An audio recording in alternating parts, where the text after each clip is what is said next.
Po známom londýnskom Hyde Parku sa už aj mesto Košice môže pochváliť miestom, kde budú môcť jeho obyvatelia slobodne a verejne vyjadriť svoj názor, či už slovom, obrazom alebo hudbou.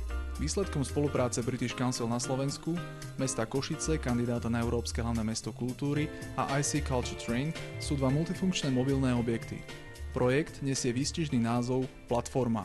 Nosná myšlienka tohto projektu bolo vlastne vytvoriť akýsi experimentálny objekt na námestí, tu konkrétne v Košiciach, ktorý by mal ako keby skúmať priestor pre prejavy ľudí, akože po anglicky môžeme to nazvať Speaker's Corner, vlastne miesto na verejného vyjadrenia. Celý workshop prebehol úplne perfektne. Tým chcem aj poďakovať hlavne British Council, ktorý je vynikajúcim partnerom. A celá akcia bola organizačne a technicky zabezpečená perfektne. Účastníci workshopu z celého Slovenska, hlavne študenti, sa cítili veľmi dobre.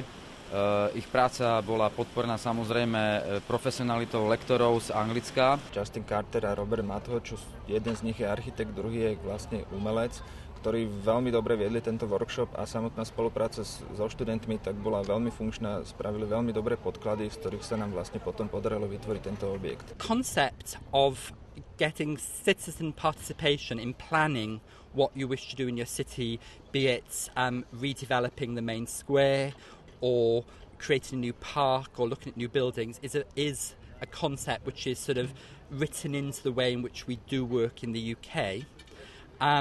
And so, yes, there would be lots of opportunities for people to fill in questionnaires, be interviewed, to find out what they would like in their city centre.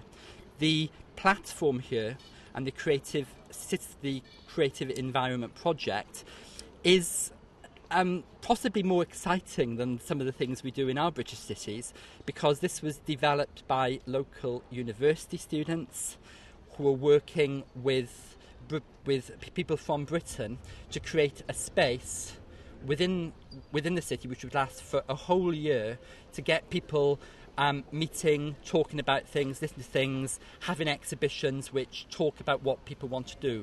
So it's quite a unique project. Projekt na rozhraní objektu inštalácie zahŕňa v sebe funkciu, ktorá ho robí vtipnou architektúrou.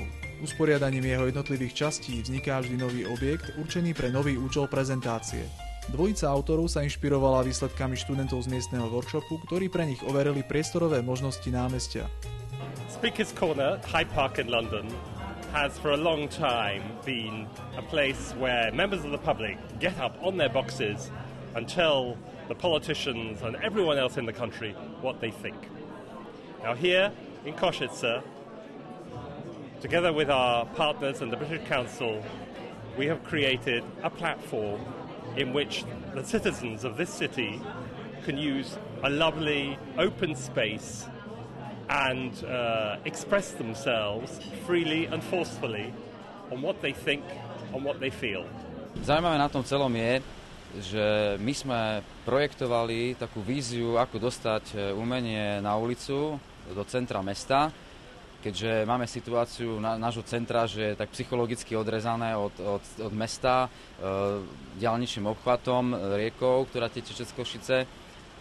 Tak keď ľudia ako majú nejaký problém prísť k nám, tak sme sa snažili vlastne vymyslieť aktivitu, ktorá by bola priamo v centre.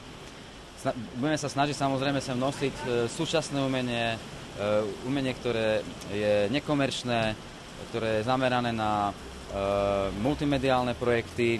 Hovorí sa Vox Populi Vox Dei. Ako to však bude v priestoroch Dolnej brány na hlavnej ulici v Košiciach, kde vznikla nová platforma, ukáže len čas. Od 27. septembra je voľne prístupná pre všetkých, ktorí majú chuť vyjadriť verejne svoj názor.